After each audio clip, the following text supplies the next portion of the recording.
I hate being asked what was the worst thing I saw in prison because worst implies a scale when the truth is they was all bad.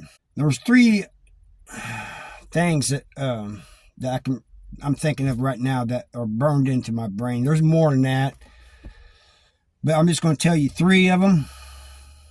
And it wasn't because of weapons, it wasn't because of gangs or this or that. It's because of how calculated they were. So let's get into it. The first one happened at MSP. Now they have a softball field there. Just about every prison has a softball field. But one morning I went out. It wasn't softball season or anything. And I sat on the benches, which was basically, they looked more like steps than anything. They concrete and everything, but people sat on them. They also used them to walk up and down on. And in front of me were two guys just sitting there. And there was a guy jogging around the softball field. He'd go up past the softball field and come around and back down. And every once in a while, these guys would turn around and look at me. And I'm thinking, I was far back away. I couldn't overhear their conversation. I'm thinking, am I getting in their business or something by accident? Well, apparently I was. One of them had a bat. Finally, the guy makes his round, and as he came around in front of the benches that we're sitting on, these two guys go out and just start lighting his ass up with a bat. Another one was hitting him, not with a shank, but they really did a number on this guy. It was weird, too, because there wasn't a whole lot of people out, but the ones who were out just kept on doing what they was doing, working out and everything. Everybody minding their own business. I got up and walked away. I didn't want no part of that. But it is the only time in prison I've seen a bat used. You would think it would be used more often than that, but it's not. That's the only time I can recall or I've heard of a bat being used. When somebody's terrified, but sometimes they're the most dangerous. A lot of them, not so. A lot of them come in and capitulate, and there's a way with this young guy. I, as well as others, thought we could see it in him. And he's, skinny and frail, and he just looks scared. And he's going to be a predator to the wolves.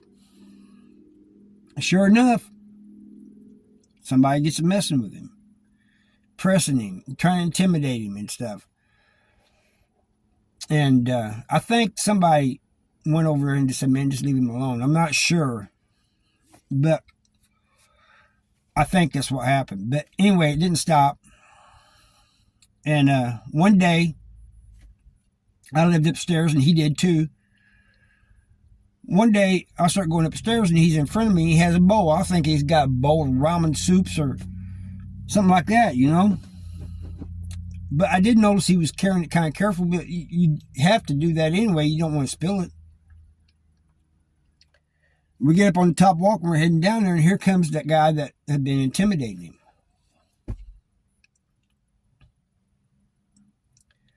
He throws that bowl, what was in it. I found out later it was hot water and baby oil. Throws it right in that guy's face. I never will forget that guy screaming. I never will forget the skin falling off the dude. They came rushing in there. I guess they saw it in the bubble. They came rushing in there, grabbed the guy, cuffed him, and taken him to the hole. I always thought that was wrong of them taking somebody to the hole for defending themselves, but I guess they don't know. They want to get to the bottom of it. Right. So, the reason baby oil was used is it sticks to the skin and stuff, It doesn't just fall off like water does. But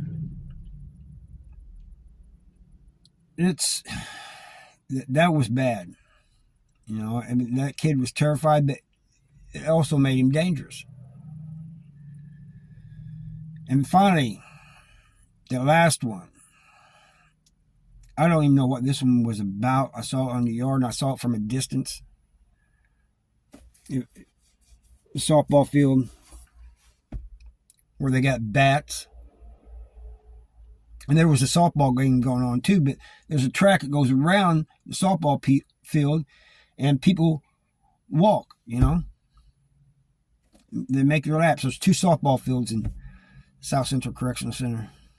I saw this guy get jumped by 2 people and get beat down, but one guy does not stop. The other guy just kind of walks off, and he's telling the other one, come on, man, come on, before we get busted.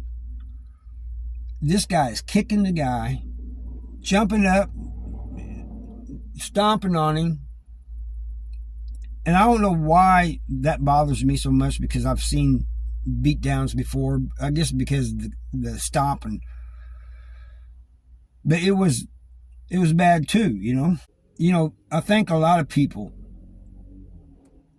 ask me these questions because they want to hear about the gore. They want to hear about there's just something in the human psyche that wants to hear these things. But when you're the one there, and you see it, it changes you. It changes what you think about.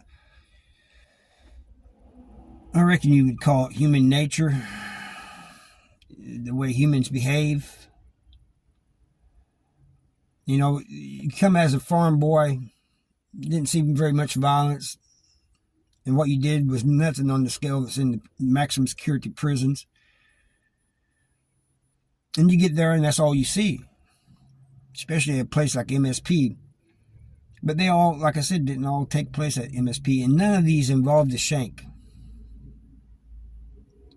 Have you noticed that? Every one I told you about did not involve a shank, and everybody is always thinking stabbings and this and that. That's not always the case.